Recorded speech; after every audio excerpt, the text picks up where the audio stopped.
Hello, and welcome to the Edifice of Trust podcast. The Edifice of Trust podcast is a thoughtful discussion of today's current events from the perspective of America's founding principles. Welcome. Today we are continuing our series about how the production of surplus creates the building blocks of modern civilization, and we discuss how people and organizations, special interests, or what the founders called private interest, how these organizations try to use the power of government to obtain surplus produced by others. Surplus, we must remember, is more than merely excessive profits taken out of the hides of exploited laborers. Much more than the lifestyles of the rich and famous that are portrayed on TV and in Scandal magazine. Surplus is accumulation in excess of what is needed for consumption. It includes the profits of giant corporations and the savings of ordinary households. It includes the inventories of retail stores and the seeds the farmers store for the next planting. The accumulated resources can be reinvested in expanded production and in new products. This accumulated wealth also includes the accumulated knowledge gained over thousands of years that can be deployed by scientists and researchers in today's products and are the inspiration for future inventions. So keep this in mind when we discuss not just the benefits of surplus, but also its necessity and why it is wrong to misappropriate the surplus generated by the people. As Enlightenment philosopher John Locke wrote, the reason why men enter into society is the preservation of their property. Human beings, by their inherent nature, try to construct the world around them to suit their tastes and for their own benefit. They want the house they like, the garden they like, the view they like. Of course, not every person can get all the things they like, but you can't blame a person for trying. Large organizations, such as corporations or unions, also like to construct the world in which they operate to suit their taste and for their own benefit. They want the tax treatment they like, the regulatory oversight they like, the tariff protections they like, the incentives for their customers that they like, the government contracts that they like, and all the other things that government can provide. Many of these things that help promote their business and enhance their profits are appropriate and benefit all the citizens of the country. As they used to say, what's good for General Motors is good for the country. But some of what they ask for is not appropriate. But you can't blame a corporation for trying. If they get a tax break not generally available, someone else will have to pony up. It's either us or our children and grandchildren. If lax regulatory oversight allows them to use shoddy materials, then their customers will not get the products that they pay for. These are examples of the inappropriate transfer of accumulated surplus or wealth from one group of citizens to another group of citizens. Government, because of the power ceded to it by its citizens, has the ability to expropriate surplus for public purposes. There are many people who want to use this power for their own non-public purposes. How does this happen, you might ask? Well, elected officials and bureaucrats, because of their inherent human nature, also like to construct the world around them to suit their tastes and for their own benefit. Their positions in government give them power not only to affect the public interest, but also private interests as well. They are, thus, susceptible to the appeals from special interests to change the rules of the game and tilt the playing field in the special interest's favor. If they do so in exchange for money, they are committing the crime of bribery.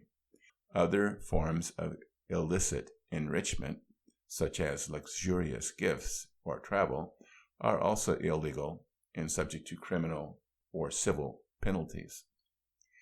Some types of inducements, however, are not illegal. Campaign contributions are legal gifts to politicians, and it is difficult to prove that a contribution was quid pro quo for legislation benefiting the private interest of the donor. Promising a large block of voters can also influence legislators. The possibility of future employment can also lead a government official astray, although this can also be illegal. These are only some of the ways special interests try to capture government. This activity happens over and over again at all levels of government, local, state, and federal. It's just human nature. So if we can't stop it, what can we do? Just like weeds and pests that try to invade any garden, special interests will try to divert the power of government to their own benefit. And like any good gardener, we have to be on constant alert to prevent the capture of our government and be ready to apply remedies to any abuse in order to reform the system and level the playing field. In this series of podcasts, we will examine some of the methods used to capture government and recommend ways to remedy the situation or reform our democratic institutions.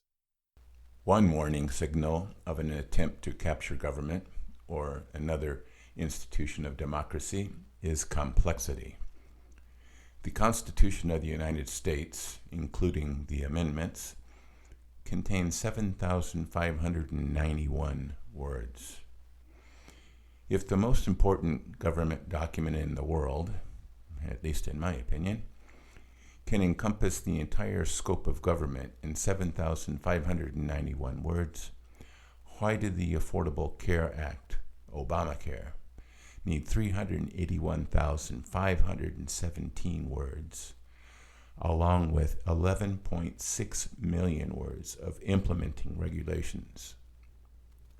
Why did we need a 77,000-page tax code?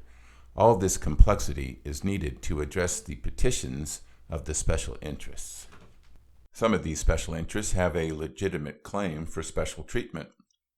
People with pre-existing conditions needed to be sure they would continue to be covered, so some additional verbiage was required to meet that need. But a ton of verbiage was also employed to grant special benefits to less deserving groups. And if our elected officials aren't reading these bills, after all, they had all night to read the 2,300 pages of the ACA before voting on it, didn't they? How are ordinary citizens going to understand what their government is doing? And if citizens don't understand what their government is doing, how can they have any trust in government? I think you can see where this is going. I had a class in graduate school where we had to do case studies of businesses facing various problems. The class consisted of 3 case studies and a final test. The case studies had to analyze the businesses and give precise recommendations based on that analysis. The first case study had no required length, and students had to include all the relevant factors that were required to properly analyze the problems facing the subject company. The second case study had to be as precise as the first, but the students' work could not be any longer than 25 pages. And the final case study could only be 17 pages. We can get to the essence of a matter without excessive complexity. All of our First Amendment rights were encompassed in 45 words. When laws apply to all people equally, then laws can be simple. When the law applies to different people differently, then things get complex. There are ways to try and control the ever-increasing complexity of modern life.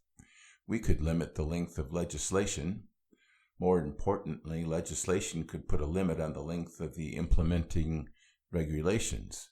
Remember that the regulations implementing Obamacare were 30 times as long as the lengthy bill itself. There may be other good ideas out there about how to reduce complexity of laws and regulations. The problem with most of these ideas is that they do not impact the financial incentives that motivate people to try and capture government, so they can modify the rules and regulations in the favor of their special interest. And as long as the return on investment of the time and money needed to skew legislation or regulations in the favor of special interest is positive, and it is very positive, people will continue to try and capture government. And any law the legislature can make, the legislature can unmake. Well-intentioned legislation can be eroded by new amendments, even if attached to other unrelated legislation, or the legislation can be superseded by new legislation. One idea I like is the line item veto. A line item veto allows the president to veto parts of new legislation without vetoing the parts he or she likes. One of the principal generators of complexity is the collegiality of legislators, where one legislator inserts an amendment favored by his lobbyist, while another legislator will vote for that amendment if our first legislator agrees to vote for an amendment favored by the second legislator. When you have 435 representatives and 100 senators, you can see how easily these bills become complex. Ask a mathematician to explain to you how many different variations are possible. But the line item veto can undo all this costly and complex collegiality by changing the entire economic viability of the lobbying process. It only takes one or two legislators to introduce a clause or amendment into a bill, but it would take a supermajority coalition to override the line item veto. This changes the profitability equation of lobbying, making it much more expensive and time-consuming, which is expensive if you're billed by the hour, to tilt the playing field in their favor. If you change the economic motivation for lobbying, you are much more likely to change how the nation's business is done than you could with legislation. A line item veto would require an amendment to the Constitution. This would not be an easy thing to do, but once done, it would also not be easy to undo. In the next podcast, we will look at the other ways people try and capture the government in order to divert or expropriate surplus. Thank you.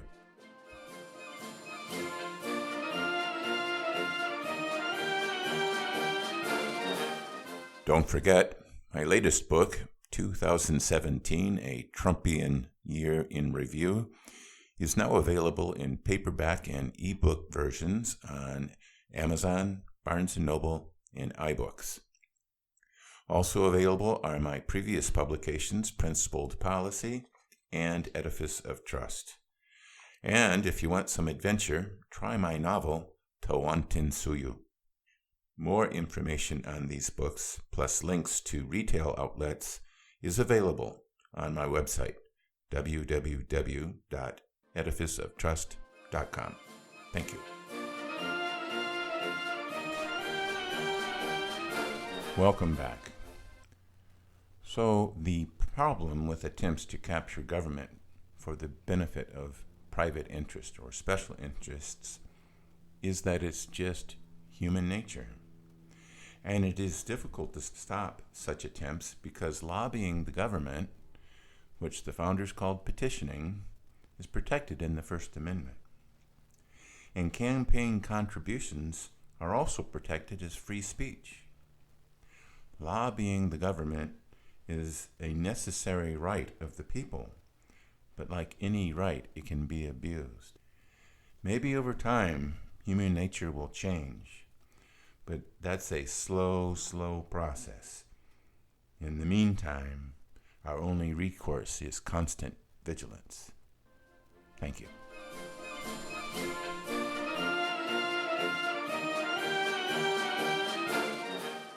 Thanks for listening to my podcast. If you would like to hear more Edifice of Trust podcasts, please don't forget to subscribe.